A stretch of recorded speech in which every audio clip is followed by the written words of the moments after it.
Bonjour à tous et bienvenue sur la chaîne YouTube que personne connaît. Vous savez, ici, on aime venir en aide aux animaux qui sont en détresse. Mais aujourd'hui, ce n'est pas un animal. Aujourd'hui, c'est un drôle d'oiseau et je vais vous présenter Céleste Grant.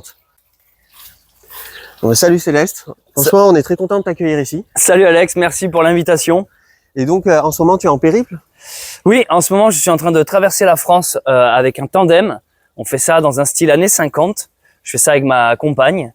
Et il s'avère que sur mon chemin, tu étais là, donc j'ai fait une petite halte de quelques jours chez toi.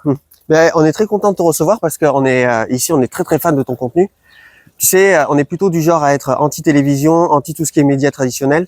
Et ce que tu nous proposes à chaque fois, c'est vraiment du contenu inédit, du contenu de qualité. Ah, voilà. Et pour ça, on t'en remercie. Et je suis très fier d'ailleurs de te présenter à mes abonnés.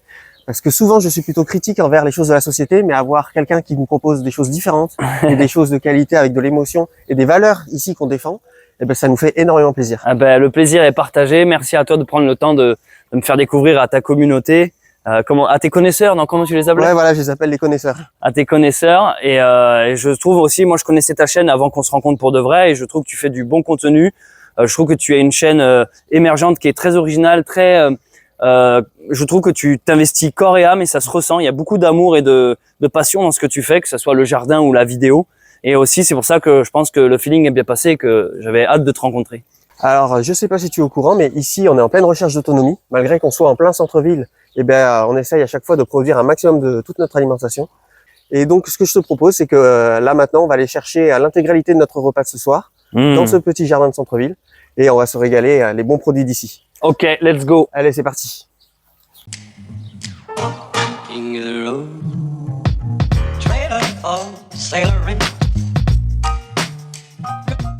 Donc, pour un bon repas équilibré, bien entendu, il faut commencer par les protéines. Les protéines, c'est très important, sachant que moi, je fais pas mal de sport et que pour moi, les protéines sont calculées de façon millimétrée. Ouais. Donc, on va aller chercher des bons œufs des poules. Parce que tu as un poulailler ici. Exactement. On a un peu les originaux du quartier. Et du coup, j'ai dédié une bonne partie de mon jardin à l'élevage de poulets. Tu en as combien? Alors là, en tout, j'en ai 6, plus un canard qu'on a sauvé récemment, qui est ici. Comment ça, sauvé? C'est-à-dire qu'en fait, c'est un canard qu'une vieille dame a trouvé devant la porte de chez elle, qui était blessé, qui a été lâché par une buse.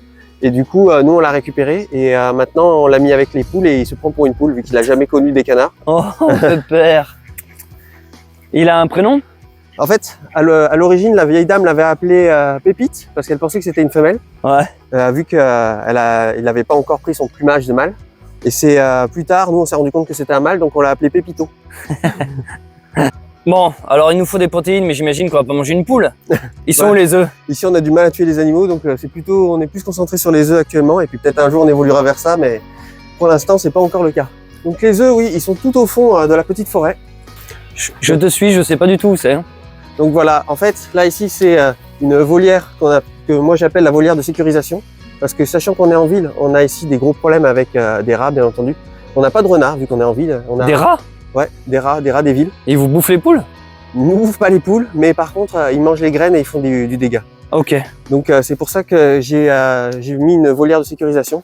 Sachant que voilà, c'est le principal, en fait, c'est le seul problème, le seul animal nuisible que l'on a en ville. Parce que ici, on n'a ni renard, ni fouine, ni toutes ces choses. C'est pour ça que les poules sont quasiment en liberté dans la petite forêt. Et il faut savoir que quasiment tous les arbres sont des arbres fruitiers ici, sauf celui-là. Mais sinon, tous les arbres sont des arbres fruitiers. Alors, on a figuiers, là, ce sont des mirabelliers, des mirabelliers sauvages. Parce qu'en fait, on voit qu'ils ont été plantés de façon anarchique, donc c'est forcément des oiseaux qui les ont plantés. Là, mirabellier. Là-bas, c'est un prunier. Là, ça, c'est pas du tout un arbre fruitier. J'ai vu qu'il y a un figuier, il y a un noyer aussi là-bas. Ouais, figuier. Le noyer, il est pas dans la partie du poulailler, il est dans l'autre partie du jardin. Là, j'ai un autre figuier. En tout, j'en ai 2. Ils sont beaux. Ouais, et tout ça, j'ai des mirabelliers. Mais on voit qu'ils sont très anciens. Et comment dire, en tant que connaisseur, j'ai l'impression qu'il y a eu une technique de taille qui a été appliquée dessus pour les rabattre vers le bas. Après, je ne suis pas sûr. Après, quand on voit celui-là, je doute finalement qu'il y a une technique de taille. On voit quand même qu'il y a des traces de taille. Et ça, par exemple, cette taille-là, c'est moi qui l'ai faite. Il faut savoir que ici, dans cette zone, l'ancien propriétaire l'avait laissé totalement à l'abandon, en fait. Ouais. Et en fait, ce qu'il avait fait, c'est qu'il s'en était plus occupé. Il s'est arrêté à peu près de là d'où on vient. Et du coup, c'était totalement sauvage. Quand on est D'accord. arrivé ici, il était impossible de s'y déplacer. Mais Ok. vraiment impossible. Du coup, j'ai tout ratiboisé. J'ai enlevé tout ce qui traînait et j'ai fait des tas un peu partout pour laisser en fait le bois se décomposer au sol. En fait, j'essaye de reproduire un substrat forestier. Et donc, il y a un truc que je trouve récurrent en ce moment dans tes aventures, c'est qu'il y a pas mal de choses sur Jurassic Park, non? Ouais, C'est une thématique qui est plutôt récurrente. c'est ça. Dans nos aventures, on a croisé un véhicule, un passionné d'un film qui avait refait le véhicule de la série. Et je crois le soir même, quand je suis arrivé chez toi, j'ai vu que toi aussi, tu avais les dinosaures ici. Ouais, je suis assez fan de Jurassic Park et de tout cet univers-là. Je trouve que c'est vraiment un film qui est à la fois ancien, mais qui n'a pas vieilli du tout. Ah ouais, non, il a. Contrairement à beaucoup d'autres films plutôt récents qui eux sont voués à vieillir. Donc voilà, je t'invite à rentrer dans l'enclos des vélociraptors. Ils vont pas apprécier que je leur vole leurs œufs, par logique. Ben, eux, ils sont moins dangereux que les émeus, parce que je sais que tu as eu une petite expérience avec les émeus, donc C'est ça, en ce moment, on est en train de s'occuper, quand on n'est pas en vadrouille, on est chez des amis qui ont une ferme et on s'occupe de leurs animaux. Et en effet, il y a des vaches et tout ça, mais il y a surtout des émeus. C'est une forme d'autruche pour ceux qui voient pas ce que c'est. Et on leur prend leurs œufs, c'est des énormes œufs, parce que on peut pas leur laisser. Parce que un émeu, quand il couve, il arrête de manger, sauf que dans les pays chauds, l'œuf finit par éclore et du coup, il peut reprendre le fait de se nourrir. Alors qu'ici, dans les pays plus froids, l'animal se laisserait mourir. Donc on est obligé de lui retirer ses œufs. Et après, c'est des gros œufs de poule. Hein. Je crois que ça équivaut à 15 œufs de poule. Enfin, c'est quelque chose, les œufs d'émeu. alors en fait là ici ce sont les parties pondoirs. Ce sont des zones qui s'ouvrent en fait. Désolé, c'est un peu sale, mais bon, c'est ça la vie à la semi-campagne. Tout ce que t'as. Ouais, elles pondent beaucoup. Hein. C'est abusé. Il va faire un gros plan. C'est vrai qu'elles pondent assez, sachant que je suis allé en chercher ce matin, mais j'ai pas tout récupéré. Mais c'est pas possible, mec. Qu'est-ce qu'elles ont, ces poules, quoi? Pourquoi? Elles en font combien par minute? Celles-là, elles sont assez spéciales. Et, je sais qu'elles en pondent 4 par jour. Et what? C'est abusé, mec. 4 par jour? Même 5 par jour, vu qu'elles sont 6. Est-ce qu'il y a un faux œuf qu'il faut que je laisse? Tu sais, des fois, on met un Non. œuf en plastique, là. Non, je le fais pas ça, mais c'est vrai que ça pourrait le faire. Tu veux que je leur en laisse un? Ouais. Non, c'est bon. Et c'est normal qu'elle a pondu à côté, là? Ouais, c'est normal. Donc en fait, j'ai fait en sorte que mes poules, elles pondent environ 5 œufs par jour pour être sûr d'avoir mon quota de protéines pour au moins un repas dans la journée, sachant que je mange 4 œufs par jour. C'est énorme. Et là, si tu veux, tu peux aller voir s'il y en a aussi. T'as combien de poules au total, tu m'as dit? J'en ai 6. Et t'as un coq? Non, j'ai pas de coq. Vu qu'on est en centre-ville, il n'y a pas, ce n'est pas trop recommandé. Il y en a pas? Non. Ah, d'accord. Donc voilà, ouais, ça fait un bon panier, hein, franchement. Mais mec, tu as été ce matin. Hein. Ouais, j'ai été ce matin en prendre. Alexis, est-ce que en tant que sportif, tu es cap de le manger cru comme ça, de l'ouvrir et le manger? Ah, j'ai déjà fait plein de fois. Mais après avoir lu pas mal de recherches dessus, je sais que les cuire permet une meilleure assimilation des protéines. Tu t'en sors bien. Je suis assez impressionné par la quantité qu'elles t'ont produite aujourd'hui. Alors oui, en fait, c'est parce que j'utilise une technique agro-pastorale qui combine en fait les arbres fruitiers et qui combine également les poules. C'est-à-dire que les arbres fruitiers, en fait, eux produisent de l'ombre et aussi produisent des fruits. Et les poules mangent énormément de fruits. Par exemple, là tout à l'heure, on a vu une mirabelle. Je sais pas si on la retrouvera, mais on voit qu'il y avait là. Ouais, on voit que les poules ont un peu grignoté. Poule. Les poules mangent le surplus de fruits qui tombent au sol. Et elles mangent également aussi les parasites qui s'attaquent aux fruits. Ouais. Donc en fait, du coup, ça leur est bénéfique parce que ici, vu qu'elles ont énormément d'espace, en fait, elles mangent énormément de protéines la journée. Et ça permet en fait d'avoir plus d'œufs. Les arbres fruitiers produisent de l'ombre, produisent de la nourriture et en plus, les poules se sentent en sécurité, ce qui augmente le taux de ponte. Et aussi, du coup, vu qu'elles mangent beaucoup de protéines, elles s'alimentent beaucoup mieux et elles produisent plus d'œufs. Et elles débarrassent les arbres des parasites. Et en plus, elles fertilisent le sol avec leurs fientes. Donc toute cette association, en fait, c'est une association, moi j'appelle ça le verger poulailler. Je pense que je suis pas le seul, j'ai déjà vu ça sur YouTube. Et voilà, c'est une technique agro-pastorale qui commence un peu à revenir un peu à la mode, sachant que dans les campagnes, on peut pas trop faire ça. On peut utiliser vraiment cette technique en ville, car à la campagne, il y a une vraie pression des prédateurs avec tout ce qui est renard, fouine et tout ça. Donc oui, je te montre un peu tout ça, mais j'ai vu que sur ta chaîne, tu n'étais pas... ce n'était pas un sujet inconnu pour toi, tout ce qui est poule et poulailler. Exact, j'ai eu pendant plusieurs années un jardin et un poulailler et plein d'animaux. C'est juste que là en ce moment je suis en déménagement, en période de recherche d'un nouvel endroit où m'établir. Du coup j'ai plus tout ça, mais il me tarde de trouver un endroit fixe, une base et pour essayer de la rendre autonome et me relancer dans le jardin et les animaux aussi, ça me manque beaucoup, et créer une petite ferme idéalement autonome, un peu comme toi ici, mais version campagne. Et oui, et du coup, tu penses quoi de la gestion des jardins actuelle? Est-ce que tu trouves qu'elle est respectueuse de l'environnement, ou est-ce que tu penses qu'il y a des choses à faire pour pouvoir changer les choses un petit peu? Moi, je trouve personnellement que dès l'instant qu'une personne fait un jardin chez lui, que ça soit en ville ou à la campagne, il est forcément plus respectueux de l'environnement, parce que c'est autre chose que quelqu'un qui va chercher son fruit, son légume dans un supermarché, un truc qui vient de l'autre bout du pays ou même d'un pays étranger. Donc dans tous les cas, c'est plus responsable et écologique d'avoir son jardin. Après, la manière de cultiver chez soi peut être plus ou moins responsable, mais là j'aurais tendance à plus viser les grosses industries qui font de la monoculture, qui là pour moi, y a aucune gestion de rien, que ce soit dans les pesticides utilisés, dans l'impact carbone, l'empreinte carbone, que voilà, tout ça, la conservation des aliments.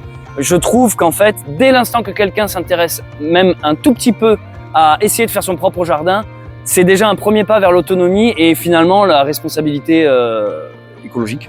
Et oui, ouais, c'est vrai. Alors je te pose cette question en fait parce que ici, sur ma chaîne YouTube, ce que j'essaie de prôner, c'est une gestion différente des jardins. C'est de permettre en fait à tous les particuliers d'avoir des jardins hyper productifs alimentairement, pour qu'ils gagnent en autonomie alimentaire. Mais surtout, je lutte contre des pratiques récentes du jardinage, comme par exemple les jardins minéraux, avec tout ce qui est gravier, grosses pierres et tout ça.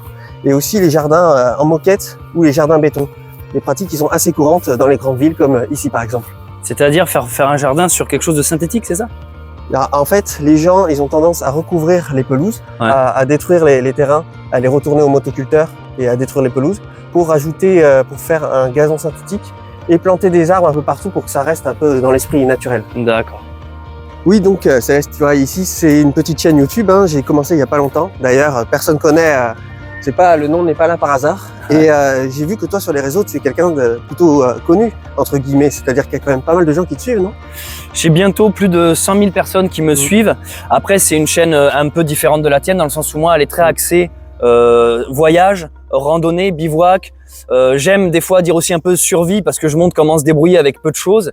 Et il y a eu pendant une longue période sur ma chaîne YouTube une partie aussi jardinage et autonomie. Et c'est quelque chose, je pense, vers quoi je reviendrai bientôt.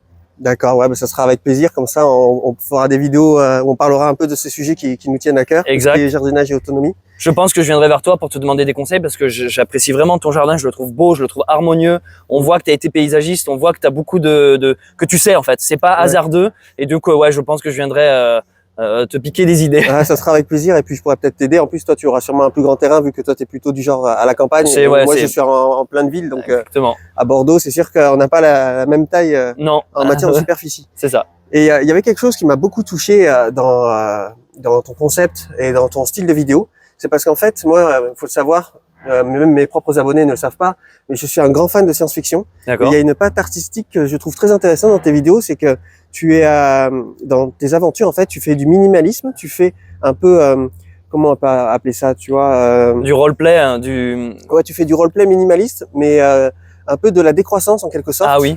Et ça, je trouve ça assez intéressant, parce que à chaque fois qu'on parle de décroissance, on se dit qu'on va vivre l'enfer et qu'on va se retrouver avec la machin et le couteau, tu vois. Oui, en fait, ouais, c'est le minimalisme, en fait, c'est ça. C'est vrai que sur ma chaîne YouTube, en fait, c'est pas juste un gars qui fait des randonnées. J'essaye toujours de me mettre un handicap.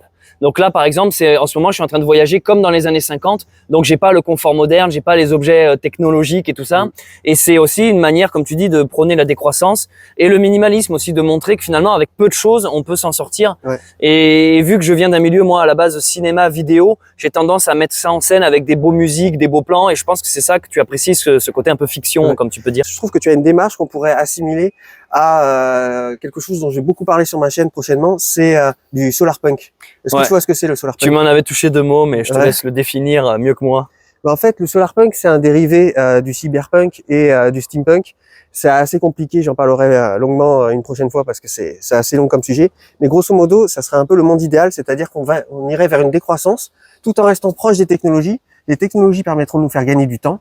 comme par exemple c'est ce que j'essaye de faire ici, c'est-à-dire que j'essaie d'automatiser mon potager, c'est-à-dire que c'est pas un potager traditionnel où on arrose avec l'arrosoir comme faisaient nos anciens. Ouais. C'est que tout est automatisé. J'essaie d'automatiser un maximum tout en réutilisant l'eau de pluie, tout en réutilisant tout ça, en utilisant le moins d'électricité possible. Je comprends. Et pour gagner du temps, parce que tout le monde, comme mes abonnés et comme aussi sûrement les tiens, on n'a pas tous le temps de passer autant de temps dans un potager. C'est ça.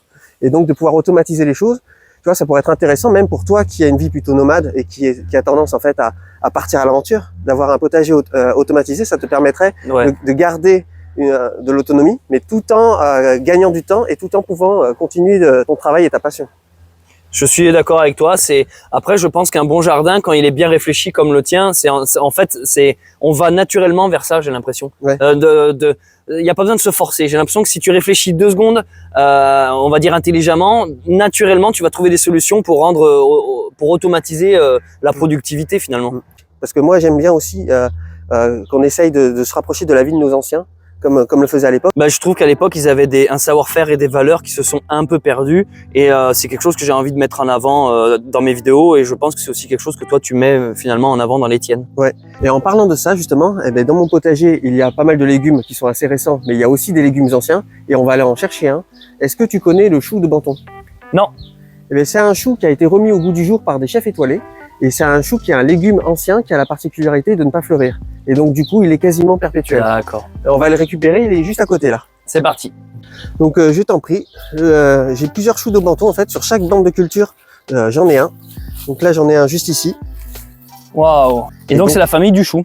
Voilà, c'est ça. C'est un chou très primitif. Et t'en as toute l'année? J'en ai quasiment toute l'année, sachant que quand je les ramasse, bien évidemment, il faut attendre que ça repousse. Mais à partir du moment où on laisse le plant en place, ça revient systématiquement.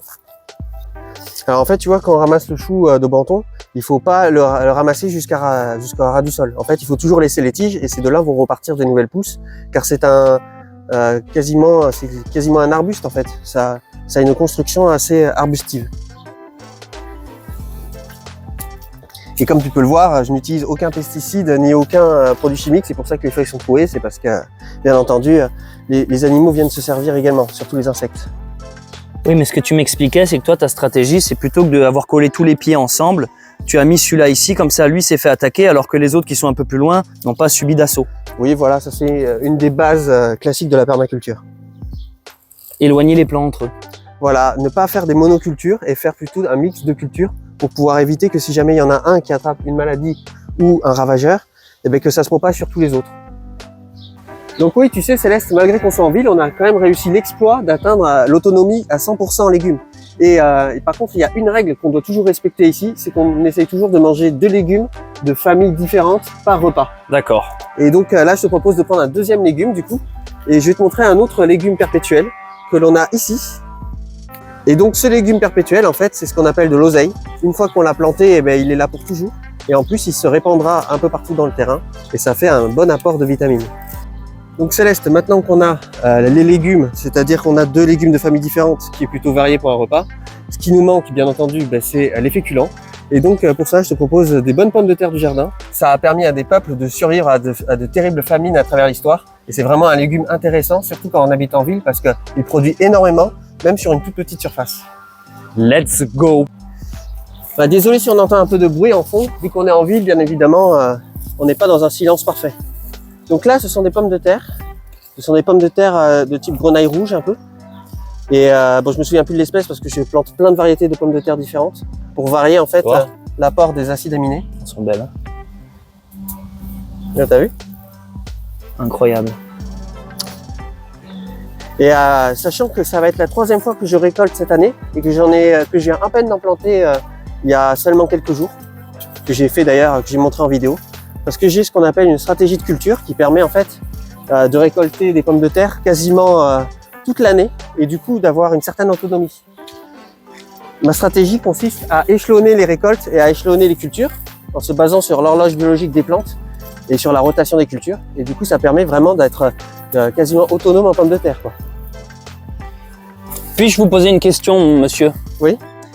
Les pommes de terre, un coup j'entends qu'il faut les mettre dans la terre, car c'est une pomme de terre. Oui. Et un coup, j'entends que juste dans la paille, donc vraiment dans la paille avec beaucoup d'air autour, suffit. Qu'est-ce que tu fais, toi? ça marche dans la paille avec beaucoup d'air suffit. Le seul problème, c'est au niveau de la production.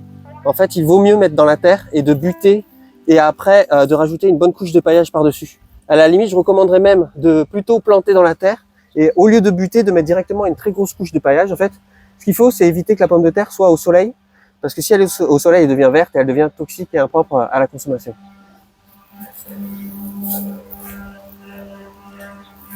Et quel est ce tuyau? J'imagine que c'est le système d'arrosage? Voilà, exactement. En fait, c'est exactement le même système d'arrosage que j'utilise à mon travail quand je réalise des massifs de fleurs ou des massifs de plantes. Et du coup, j'utilise exactement le même tuyau parce que je le connais par cœur.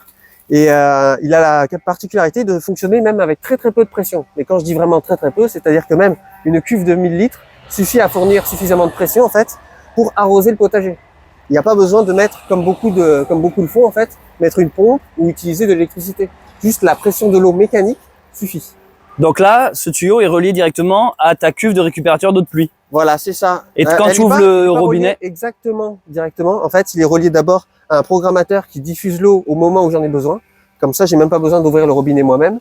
Mais surtout, il y a un filtre parce que dans un récupérateur d'eau de pluie, il peut y avoir des micro-algues qui se forment et ça peut boucher le tuyau parce que c'est un ce qu'on appelle micro-percé, un tuyau goutte à goutte. Et en fait, le tuyau goutte à goutte, ce sont des petites gouttes qui tombent de façon régulière et du coup, ça arrose, ça humidifie une zone. Et si le trou il est bouché, à la fin, ça ne fonctionne plus. Donc là, je pense que c'est bon et qu'on a tout ce qu'il faut pour le repas de ce soir, non?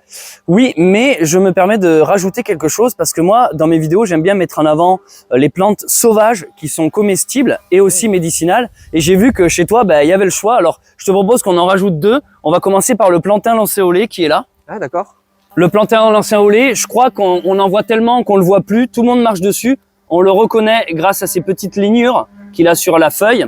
Et aussi, vous savez, quand on était petit, on peut jouer avec ce petit bouton.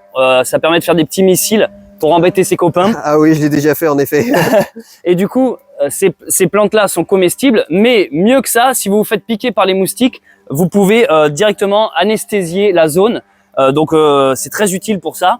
Mais l'ingrédient le plus protéiné et riche, c'est celui que tu as là-bas en masse. On va aller le voir.